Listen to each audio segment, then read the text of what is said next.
श्री गणेशाय नमः।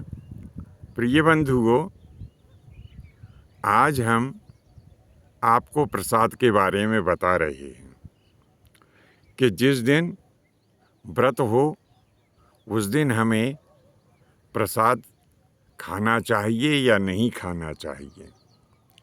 तो जिस दिन व्रत हो उस दिन यदि हमें ईश्वरीय भोग या प्रसाद प्राप्त हो जाए तो उसे खाना चाहिए या नहीं खाना चाहिए, यह एक बड़ा ही विचारणीय विषय है। यहाँ पर मैं इतना ही कहना चाहूँगा कि जो भी शाकाहारी वस्तु ईश्वर को हम अर्पित कर देते हैं वह वस्तु भावनात्मक रूप से साधारण वस्तु या अनाज न हो करके ईश्वरीय दिव्य कृपा प्रसाद के रूप में परिवर्तित हो जाती है। अब यदि कोई भक्त शुचितापूर्वक ईश्वर की पूजन कर प्रसाद वितरण करता है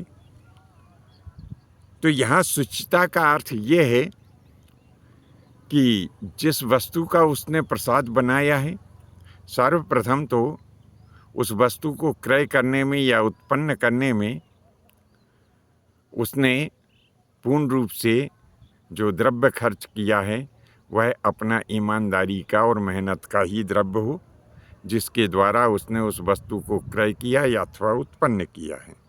फिर वह वस्तु शाकाहारी होना चाहिए और उसमें तीक्ष्णता या तामसी प्रवृत्ति नहीं होना चाहिए। तो जब कोई ऐसा भक्त जो ईश्वर को समर्पित होकर के शुचितापूर्वक शुद्धतापूर्वक ईश्वर की पूजन कर प्रसाद वितरण कराता है, चाहे वह किसी भी जाति या समाज का हो, यदि उसने विधि की अनुकूलता से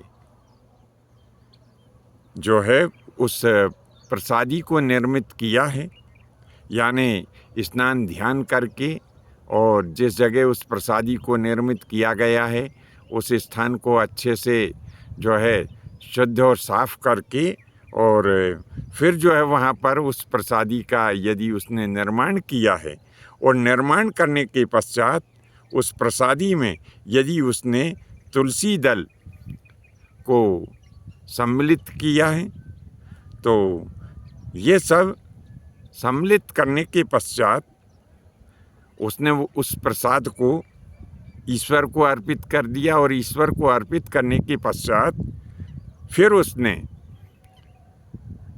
जनता में वितरित कराया और वह प्रसाद यदि हमें प्राप्त हो जाता है तो उसे ग्रहण करने में व्रत का भंग नहीं होता है।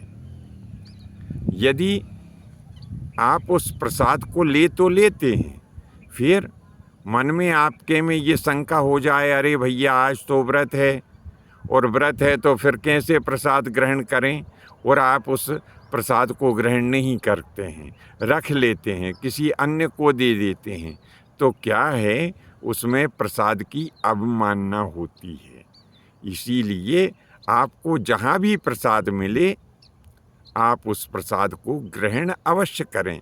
अब और जब आप उस प्रसाद को ग्रहण करेंगे तो आपका व्रत भंग बिल्कुल नहीं होगा, और बल्कि हम तो ये कहेंगे कि यदि आप उस प्रसाद को ग्रहण किए बिना अपने पास में रख लेते हैं अथवा किसी अन्य को दे देते हैं तो आपका व्रत अवश्य भंग हो जाएगा। इसीलिए जहाँ भी प्रसाद आपको मिले उस प्रसाद को आप ग्रहण अवश्य करें। अब उस प्रसाद को आप कितना ग्रहण करें ये नहीं है कि चलो व्रत भंग तो हो ही नहीं रहा है और खूब पस दो पस प्रसाद निपटा लो, ऐसा नहीं है। ये भी दोषपूर्ण कार्य है। प्रसाद चुटकी भर या 2 चुटकी प्रसाद आपको लेना चाहिए और इतना प्रसाद आपको ग्रहण करने के पश्चात आपका व्रत भंग बिल्कुल नहीं होगा। बंधुओं, यह विषय वस्तु आपको कैसी लगी नीचे कमेंट्स बॉक्स में अवश्य लिखें। आज के लिए बस इतना ही। शेष अगले भाग में नए विषय के साथ उपस्थित होंगे। आज्ञा दीजिए। धन्यवाद। जय माता की, जय परशुराम जी की।